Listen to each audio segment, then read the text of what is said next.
하나님의 말씀 창세기 37장입니다. 하나님의 말씀 창세기 37장 18절부터 24절까지 제가 봉독을 해드리겠습니다.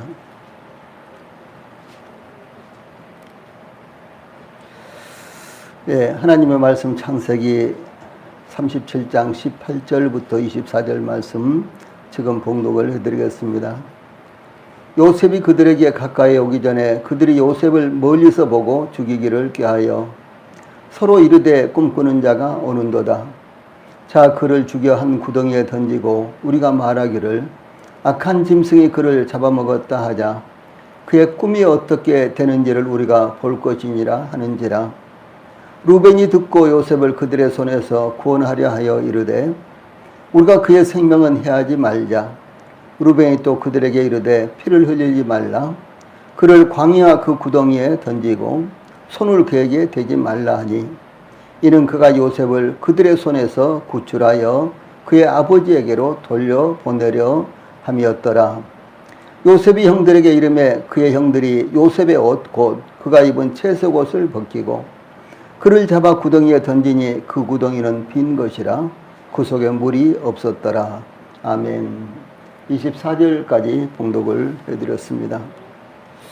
예, 오늘 저녁에는 이 본문 창세기 37장 18절로 24절 말씀을 통해서 꿈을 가진 자의 시련, 꿈을 가진 자의 시련 이런 주제로 말씀을 전해드리겠습니다. 요셉은 아버지 야곱의 지시를 받아 형들과 양떼가 잘 있는지 살피기 위해 형들이 양을 치고 있는 세겜으로 갔습니다. 그러나 세겜 들에는 형들이 이미 도단이라는 곳으로 멀리 떠난 후였습니다. 요셉은 형들이 도단으로 가자고 했다는 말을 듣고 도단까지 갔습니다. 아버지 야곱이 살고 있는 헤브론에서 세겜까지는 100km, 또 세겜에서 도단까지는 30km나 되는 먼 거리였습니다. 요셉은 도단까지 가서 형들을 만나게 되었습니다. 예, 이와 같은 모습은 죄로 말미암아 영원한 죽음 가운데 있는 인류를 구원하시기 위해서 이 세상에 오셨을 뿐만 아니라 자신의 생명을 내어주기까지 하신 주 예수님을 예표한 하나의 그림과 같은 것입니다. 예수님은 요한복음 10장 10절로 11절에서 내가 온 것은 양으로 생명을 얻게 하고 더 풍성히 얻게 하려는 것이라. 나는 선한 목자라 선한 목자는 양들을 위하여 목숨을 버리거니와 라고 이렇게 말씀하셨습니다. 예, 신구약 성경 전체를 통해서 우리는 예수님의 모습을 보고 또 예수님에게 적용시킨다면은 이 성경에 기록된 이와 같은 목적과 부합하는 이와 같은 이와 같은 것을 저희들이 받게 되는 것입니다. 다시 말해서 이 성경의 어떤 인물이나 어떤 사건, 이 모든 것들을 이 성경의 주제인 예수님과 관계를 맺어본다라고 하는 것이죠. 이제 그런데 그 가운데서도 특별히 요셉에 관한 이와 같은 성경의 기록은 성경의 모든 인물보다도요 더욱더 예수님에 대한 묘사로 나타납니다. 예표로 나타납니다. 그래서 이 예수님의 이 요셉과 관련되어 있는 모든 상황들을 예수님과 관련시켜서 우리가 보면요 더욱 저희들에게 큰 은혜가 되고 축복이 된다라고 하는 것을 우리 성도들도 기억을 하시기를 바랍니다. 제일 먼저 18절로 20절에서는 꿈을 제거하기 위한 흉계가 나타나고 있는 것입니다. 요셉은 꿈을 꾸는 사람이요 꿈을 가진 사람이었죠. 그런데 그 꿈을 제거하기 위해서 그 형제들이 어떻게 하고 있는가라고 하는 것을 나타내고 있는 것입니다. 이것은 다른 말로 한다면 저희들도 동일하게 예수님을 믿음으로 말미암아 꿈을 가진 자들이고 꿈을 꾸는 자들이죠. 그런데 이 꿈을 제거하기 위해서 이제 우리의 대적 사탄 마귀는 계속해서 여러 가지 속임수와 여러 가지 사역을 하고 있다라는 것을 전제로 생각을 해보시기를 바랍니다. 먼저 18절에 요셉이 그들에게 가까이 오기 전에 그들이 요셉을 멀리서 보고 죽이기를 꾀하여 이런 말씀이 나오죠. 이 형들이 요셉을 얼마나 미워하며 시기했던가에 대한 그 정도가 나타납니다.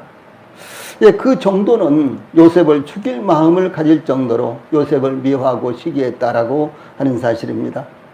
요셉의 형제들은 요셉이 오는 것을 기대하고 있지 않았지만 요셉이 멀리 오는 것을 곧바로 알아보았는데 요셉은 그들과는 달리 채색 옷을 입고 있었기 때문이었습니다. 그러므로 요셉의 형들은 요셉을 멀리서도 알아보고 요셉이 가까이 오기 전에 요셉을 죽이려는 음모를 꾸몄던 것입니다.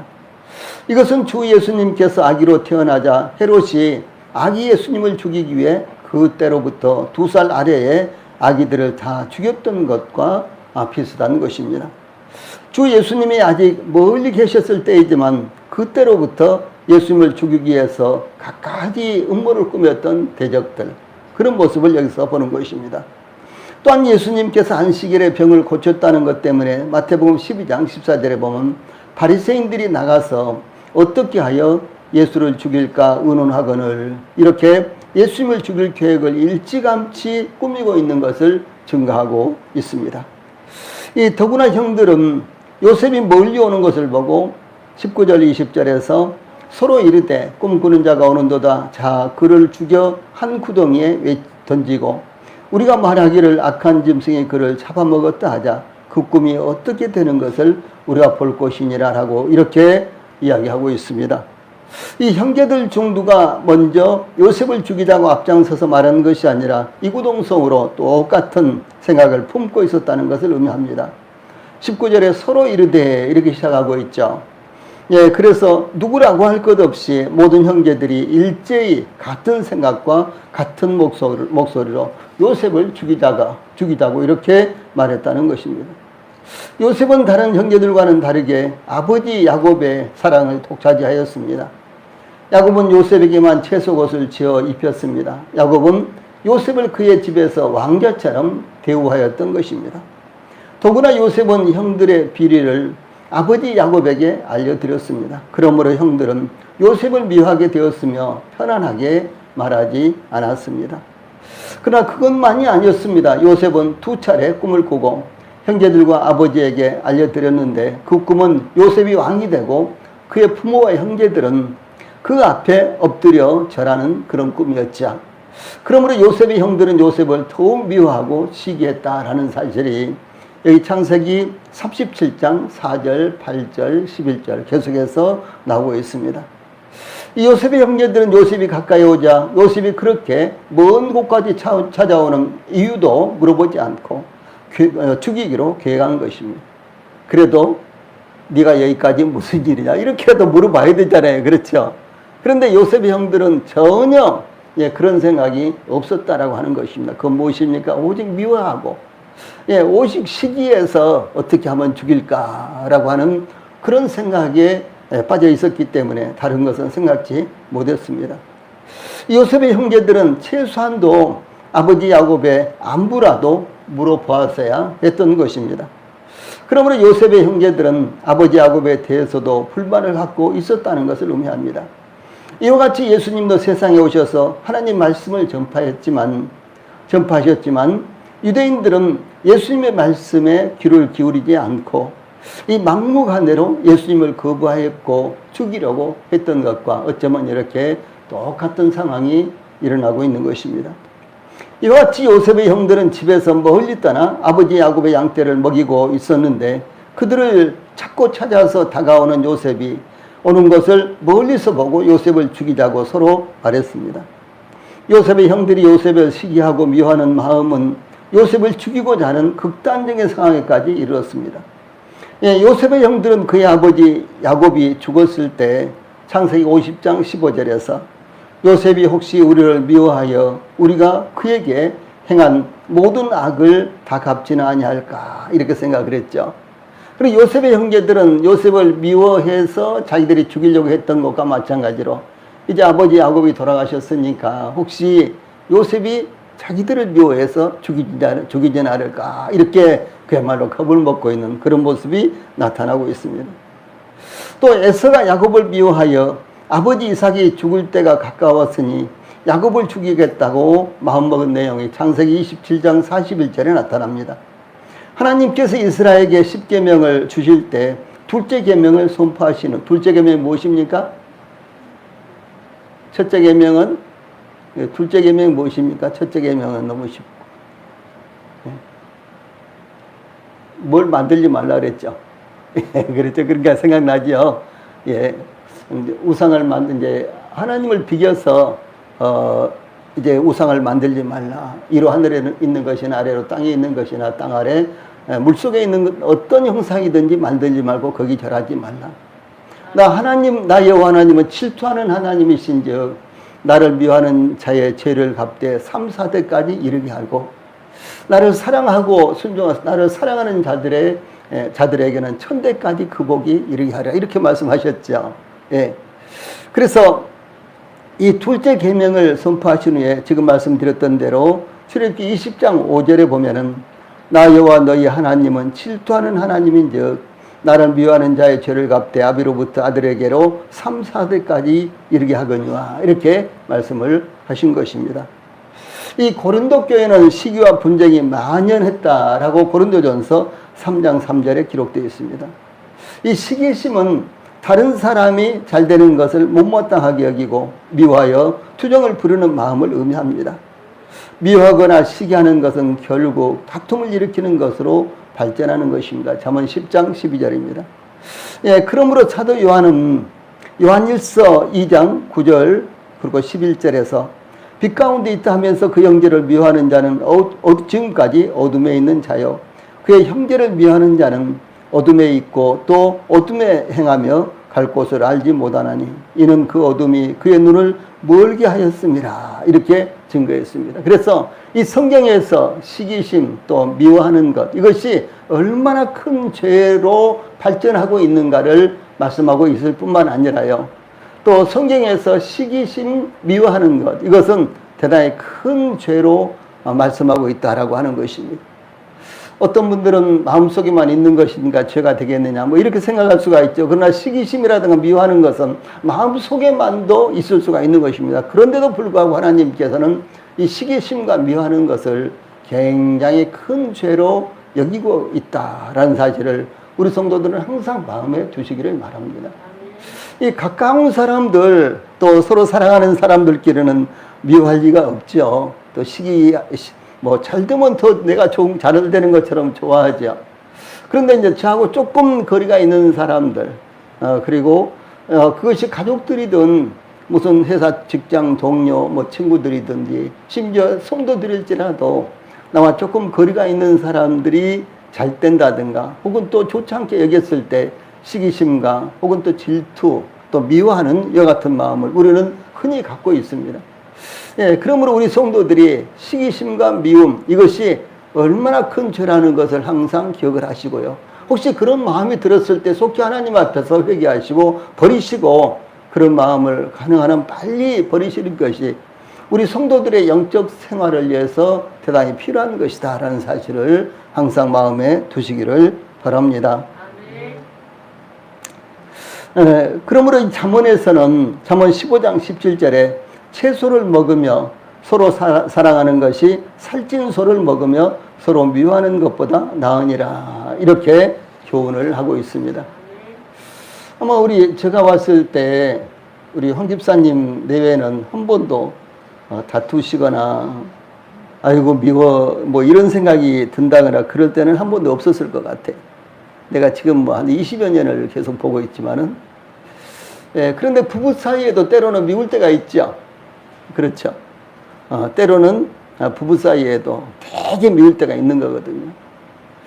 예, 그런데 그것보다는요 서로 사랑하며 아끼고 사는 것이 아무것도 없어도 가진 것도 아무것도 없어도 심지어 끼니를 때울 것이 변변치 않아도요 그것이 훨씬 더 행복한 것이다 라는 사실을 성경에서 말씀하고 있는 것입니다.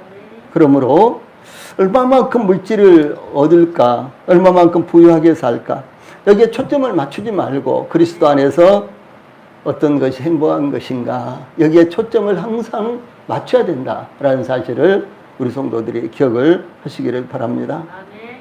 그러면 요셉의 형들이 요셉을 죽이려고 했던 가장 중요한 이유가 무엇이었을까요? 왜 요셉의 형들이 그렇게 요셉을 미워하고 시기하고 죽이려고 했을까라고 하는 것입니다. 이 요셉의 형들은 요셉이 오는 것을 보고 19절에 서로 이르되 꿈꾸는 자가 오는도다 이렇게 말했습니다. 이 요셉이 온다고 말한 것이 아니라 꿈꾸는 자가 온다라고 이렇게 말한 것입니다. 예. 아이고 이 더운데 이렇게 오셨어요.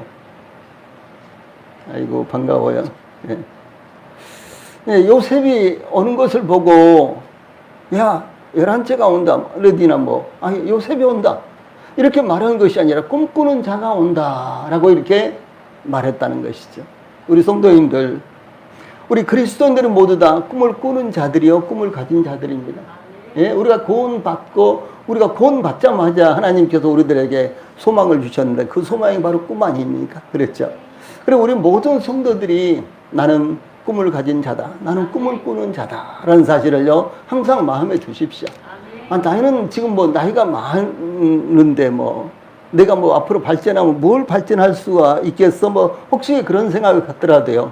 우리가 가진 꿈, 우리가 꾸고 있는 꿈은 정말 위대한 것입니다. 이것은 세상에서 가질 수 없는 꿈입니다. 그러므로 우리 모든 성도들이 꿈을 가진 자다라는 이와 같은 실질적인 자부심을 가지시기를 바랍니다. 그런데 여기 꿈꾸는 자라는 말은요, 꿈을 소유하는 자, 꿈을 자기 것으로 삼는 자를 가리킵니다.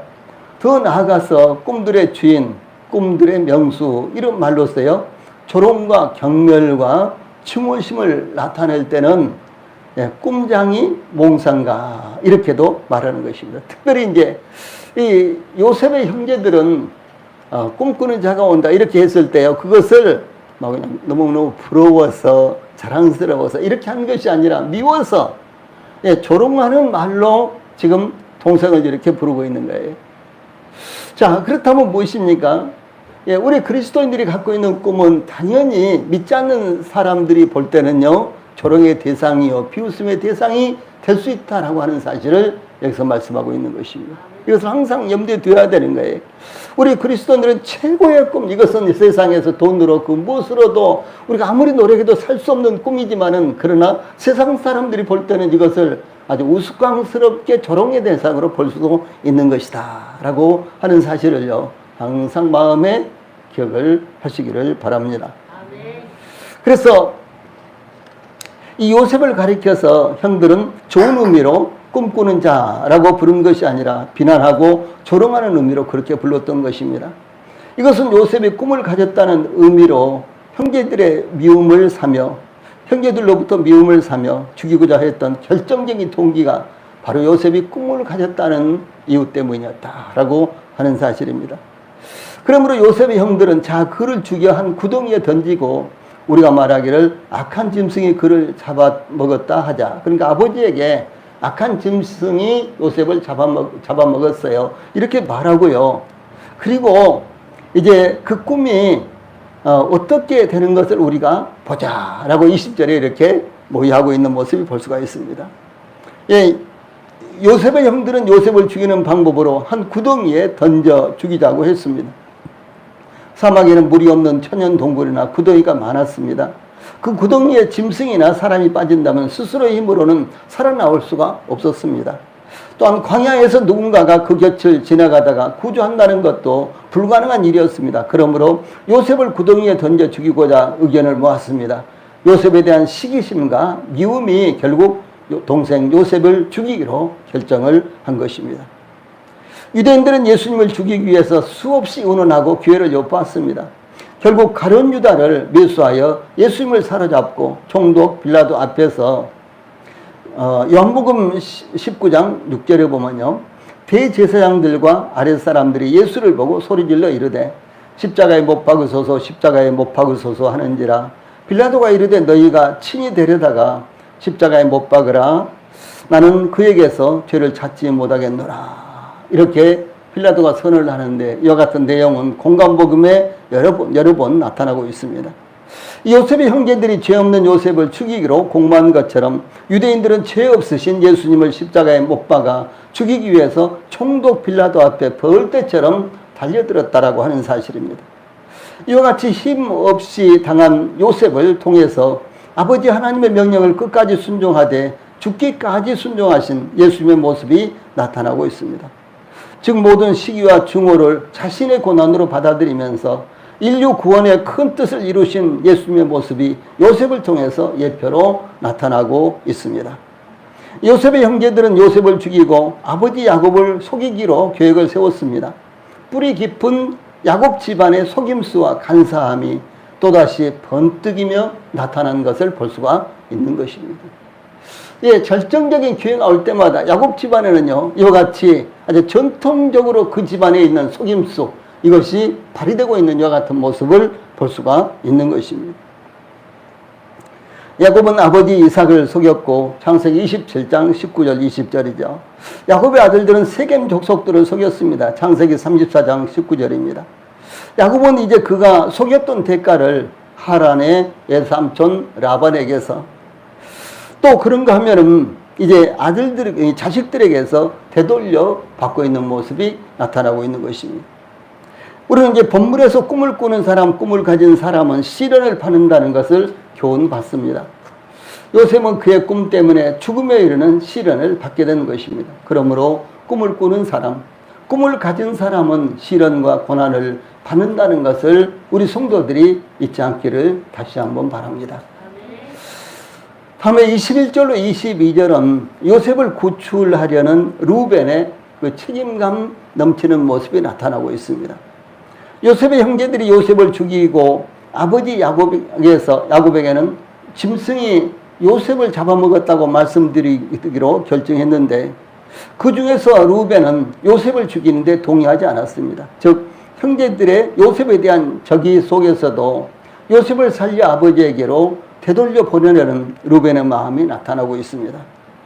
루벤은 다른 모든 형제들이 요셉을 죽이자고 의견을 모았을 때 요셉을 죽여서는 안 된다라고 생각했습니다. 그러므로 루벤이 듣고 요셉을 그들의 손에서 구원하려 하여 가로되 우리가 그 생명은 상하지 말자 21절에 이렇게 기록되어 있죠. 즉 루벤은 형제들이 요셉을 죽이자고 의견을 모았을 때 그 형제들의 손에서 요셉을 구원하기 위해서 우리가 그 생명은 상하지 말자 이렇게 의견을 내놓았습니다. 사실 루벤은 장자였기 때문에 그의 동생들을 모두 다 다스릴 수 있는 권한이 있었습니다. 아버지가 계시지 않을 때 루벤은 아버지와 같이 동생들의 모든 이와 같은 행동들을요 통제할 수 있는 권한이 있었습니다. 그런데 루벤은 지금 그렇게까지는 못하고 있는 이와 같은 연약한 모습을 보이고 있는 것입니다. 그 이유가 무엇일까요? 예, 루벤도 그의 동생들처럼 요셉을 미워했을 것입니다. 그러더라도 루벤은 요셉을 죽여서는 안 된다고 생각했던 것입니다. 그것은 우선적으로 요셉에게 씻을 수 없는 죄를 범하는 것이며 아버지 야곱에게 또다시 죄를 범하는 것이었기 때문에 그렇습니다. 이 또한 루벤이 다른 형제들과는 다르게 요셉을 구원하려고 한 것은 장자로서 동생 요셉의 안전에 어느 정도 책임을 느끼고 있었던 것으로 보입니다. 예, 루벤의 형제들이 요셉을 죽이려고 할 때 직접적으로 강력하게 막지 않고 가볍게 권하는 모양을 취한 것은 형제들의 반발을 막기 위한 것이었고요. 또 루벤은 형제들의 감정이 수그러들면 요셉을 구원하려고 했던 것입니다. 루벤은 요셉이 이스마엘 상인들에게 팔린 후에 구덩이에 요셉이 없는 것을 알자 그의 옷을 찢고 그 형제들에게 돌아와 아이가 없도다 나는 어디로 갈까 30절에 이렇게 안타까워했던 모습이 나타나고 있습니다. 요셉의 이 말은 요셉을 어디에서 찾을 수 있을까 혹은 요셉이 없어진 것을 아버지에게 어떻게 설명해야 하나 이런 뜻입니다. 예, 이와 같이 이것은 루벤이 장자로서 큰 책임을 느끼고 있었다는 것을 의미하는 것입니다. 이와 같이 루벤은 형제들의 살해 의도를 완전히 막아내지 못했습니다. 다만 직접 손을 대지 않고 죽이는 방법으로 설득했으나 그것마저도 실패한 것입니다. 예, 루벤이 이와 같이 무기력했던 것, 조금 전에 제가 말씀드렸죠. 장자인데 강력하게 동생들을 제지하지 못하고 통제하지 못했던 것, 그 이유는 소모 비라와 통관한 사건으로 인해 아버지 야곱에게 신뢰를 잃어버렸을 뿐만 아니라 아버지 야곱의 눈밖에 난 아들이 되었던 것입니다. 더구나 그 일로 인해서 그 형제들에게도 신뢰를 잃어버렸던 것입니다. 그러므로 루벤은 형제들에게 요셉을 죽여서는 안 된다라고 이 강력하게 저지하지 못했던 것으로 보이는 것입니다. 이같이 죄는 그 능력을 오히려 상실해 버리는 것입니다. 예, 저희들에게 죄가 있을 때 하나님께로부터 받은 능력까지도 잃어버리게 되는 것입니다. 그러므로 우리가 항상 경건하고 거룩한 삶을 살아야 될 이유가 바로 여기에 있다라고 하는 사실을 잊지 않아야 되는 것입니다. 루벤은 이와 같이 요셉을 구원하기 위해서 그 형제들에게 우리가 그 생명은 상하지 말자 이렇게 제의했습니다. 또 22절에 보면 루벤이 또 그들에게 이르되 피를 흘리지 말라. 그를 광야 그 구덩이에 던지고 손을 그에게 대지 말라. 이렇게 재차 요청했습니다. 루벤은 요셉을 구덩이에 던짐으로 시간을 벌고 기회를 엿보아 요셉을 구원하려고 했던 것입니다. 20절 후반절에 이는 그가 요셉을 그들의 손에서 구원하여 그 아비에게로 돌리려 함이었더라. 이렇게 증거하고 있습니다. 만약 루벤의 이 모든 계획이 탄로난다면 루벤도 요셉처럼 다른 형제들에게 미움을 사게 될 것이었습니다. 그러나 루벤은 요셉을 죽여서는 안 된다라고 생각했던 것입니다. 그러므로 루벤의 말대로 요셉을 직접 죽이지 않고 구덩이에 던져버리면 루벤은 시간을 벌어 요셉을 구원할 수 있는 기회를 얻을 수도 있었던 것입니다. 이 루벤의 사건을 통해서 우리는 세상에는 악인들 가운데서도 어떤 경우에 선하게 생각하고 행동하는 사람들이 혹 있을 수 있다라고 하는 것을 여기서 발견하는 것입니다. 더구나 야곱의 아들들은 어려운 갈등의 시간 속에서 성장했는데 다 요셉을 미워하여 죽이기를 원했지만 그 중에서도 요셉을 죽이기까지 해서는 안 된다라고 생각하고 그런 상황에서도 요셉을 살리려고 하는 형제도 있었다는 것을 볼 수가 있습니다. 그러므로 저희들도 때때로 미워하고 죽여야 할 사람이라고 생각하더라도 하나님의 마음과 부모의 마음의 눈으로 보아야 할 때가 있다는 것을 저희들에게 가르치는 것입니다. 마지막으로 23절과 24절에는 구덩이에 던져지는 요셉의 모습이 나타납니다. 요셉의 형제들이 의견이 모아진 대로 요셉을 구덩이에 던지기로 했습니다. 중요한 것은 요셉을 제거해야 하는 것에 이 표면상으로는 모든 형제들의 합의가 이루어진 것입니다. 이 요셉의 형제들은 마치 먹이를 낚아채는 짐승처럼 요셉을 함부로 다루었습니다. 그 형들이 요셉의 옷곧 그 입은 채색 옷을 벗기고 23절에 이렇게 기록되어 있죠. 그 형들이 마치 짐승의 가죽을 벗기듯 요셉의 옷을 강제로 벗기는 것을 의미합니다. 우리는 주 예수님께서 이제 체포가 되셨을 때 빌라도의 뜰에 가서 재판을 받죠. 그때 군사들에게 주 예수님의 옷이 벌거벗겨지는 이런 모습을 볼 수가 있습니다. 그리고 또 다시 이제 주 예수님께서 십자가에 못 박히시기 직전에 완전히 속까지 벌거벗겨져서 우리는 이제 여러 가지로 그림을 봅니다만 그림에는 완전히 나체로 되어 있지 않습니다만 실제로는 완전 나체로 주 예수님의 십자가에 모습이 박혔습니다. 그때 그 군병들이 주 예수님을 십자가에 못 박기 위해서요. 주 예수님 옷을 속옷까지 완전히 벗겼는데 이것은 마치 희생 제물의 가죽을 벗기듯이 아주 무자비하게 옷을 벗기는 그런 모습이 여기에 그대로 나타나고 있는 것입니다. 옷을 벗기는 것은 이 수치스럽게 만들어서 모욕을 주는 것을 의미합니다. 요셉의 벗겨진 옷은 요셉이 아버지 야곱의 사랑을 받고 있다는 의미의 채색 옷이었습니다. 그 형들이 그토록 시기하고 미워했던 원인이 되는 요셉의 채색 옷을 강제로 벗긴 것입니다. 우리는 예루살렘에서 여리고로 내려가던 어떤 사람이 강도를 만났는데 그 강도들이 그의 옷을 벗기고 때려서 거반 죽은 것을 버리고 갔다라는 사실을 보게 되죠. 이와 마찬가지로 요셉이 옷이 벗겨졌는데 완전히 벗겨져서 구덩이에, 물이 없는 깊은 구덩이에, 요셉 스스로 나올 수 없는 그 깊은 구덩이에 빠뜨려졌다라고 하는 사실을 말하는 것입니다. 겟세마네 동산에서 예수님을 체포한 대제사장과 장로들은 대제사장 안나스와 가야바에게 재판을 받기 했으나 그들이 임으로 사형을 시킬 수가 없자 총독 빌라도에게 예수님을 끌고 갔습니다. 총독 빌라도는 예수님을 신문하였으나 사형시킬 만한 죄를 찾지를 못했죠. 그러나 총독 빌라도는 밀란이 일어날 것을 염려하여 예수님을 채찍질하고 십자가에 못 박도록 내어주었습니다. 마태복음 27장 27절 28절에 보면 이에 총독의 군병들이 예수를 데리고 관정 안으로 들어가서 온 군대를 그에게로 모으고 그의 옷을 벗기고 28절에 그의 옷을 벗기고 이렇게 아주 간략하게 나왔습니다. 그리고 예수님께서 옷이 벗겨지는구나. 우리는 아주 평범하게 생각하죠. 그런데 그 장면은 마치 희생제물의 가죽을 벗기는 것 같은 아주 그야말로 그 짐승의 가죽을 벗기는 것처럼 이런 모습이다라고 하는 사실을 말씀하고 있는 것입니다. 총독의 군병들은 예수님을 데리고 관정 안에 들어가서 온 군대를 모으고 예수님의 옷을 벗기고 홍포를 입히고 가시관을 엮어 예수님의 머리에 씌우고 갈대를 그 오른손에 들리고 그 앞에서 무릎을 꿇고 희롱하였으며 또한 예수님에게 침을 뱉고 갈대를 빼앗아 예수님의 머리를 쳤습니다. 그리고 채찍으로 예수님을 계속해서 쳤습니다. 군병들은 희롱을 다한 후 홍포를 다시 벗기고 도로 예수님의 옷을 입혀 십자가에 못 박기 위해서 끌고 나갔습니다.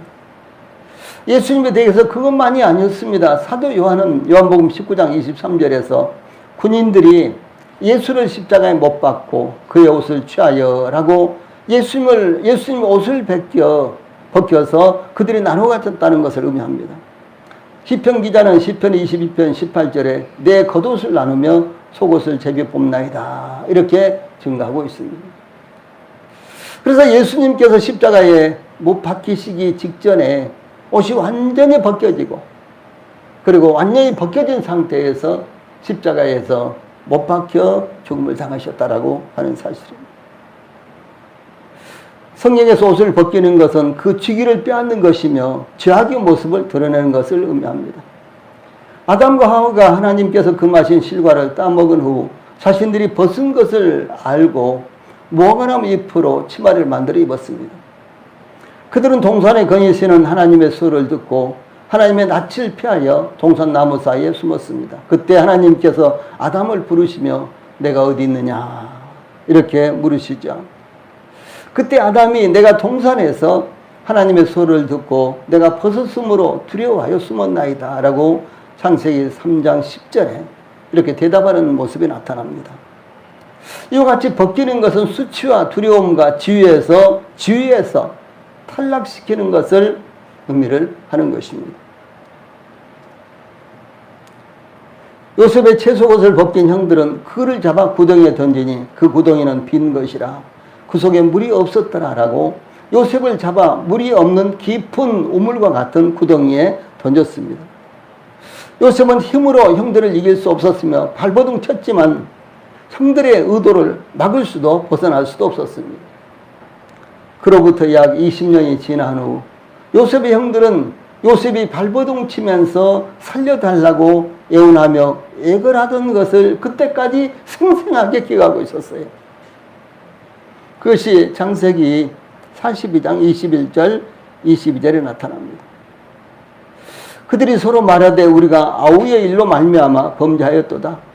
그가 우리에게 애걸할 때에 그 마음의 괴로움을 보고도 듣지 아니하였으므로 이 괴로움이 우리에게 임하도다.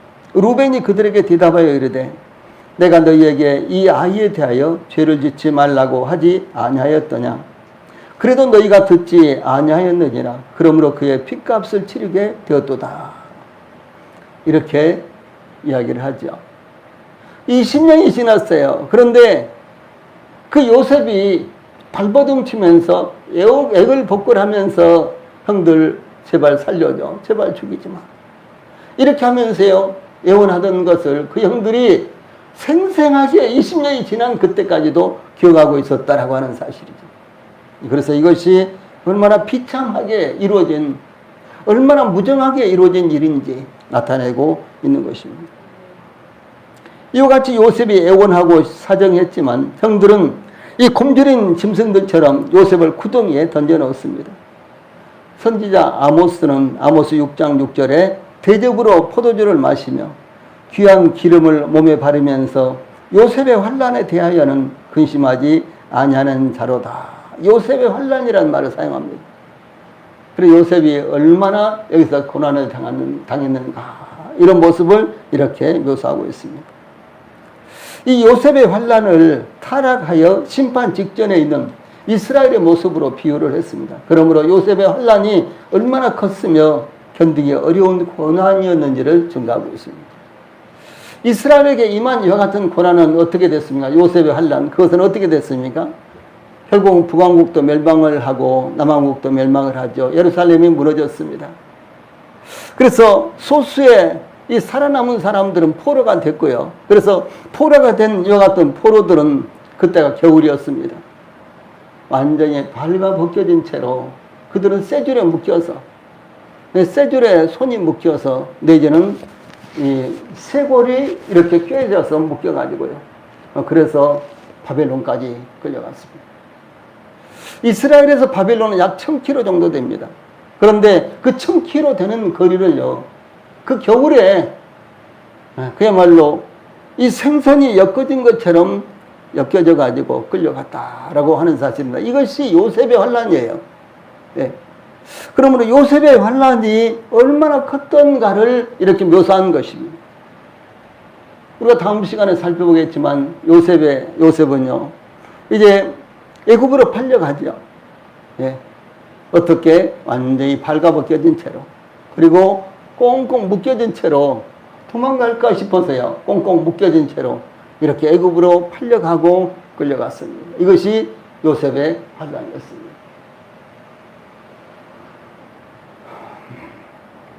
그러므로 요셉의 환난이 얼마나 컸으며 견디기 어려운 고난이었는지 증가하고 있습니다. 주 예수님을 체포한 관속들은 예수님을 벌레처럼 취급했습니다. 그래서 예수님의 이 자서전처럼 되어 있는 시편 22편에서 나는 벌레요 사람이 아니라 그랬죠. 이 벌레 취급을 예수님이 당하셨습니다. 시편 기자는 시편 22편 8절에서 제가 여호와께 의탁하니 구원하실 걸, 저를 기뻐하시니 건지실 걸 하나이다, 이렇게 조롱했다는 것을 증가하고 있습니다. 이 요셉에 대해서도